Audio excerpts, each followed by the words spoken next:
Туш тарабың құр чалған толыр менен, жайығышы тулаң чөбін малдар жеген, жаратылыш көркі сонын тоқтоғылдың.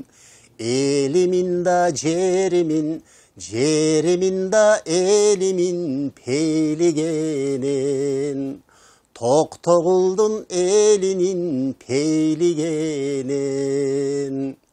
Құрматты тоқтоғылдық туғандарым, мекендештерім, сіздерге жақсы жаңылығым бар.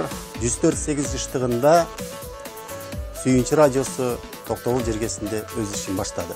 Андықтан ар біріңіздер бұл радионың бірге болып, жақсылық қуанышыңыздарды, қуанышты күндерді құттықтау арқылы бір-біріңіздерге салам жолдап, бір-біріңіздерге жақсылығыңыздарды ардайым сүйінші қатары радионы данакер қылып, қуаныш бөлісіп тұрыңыздар.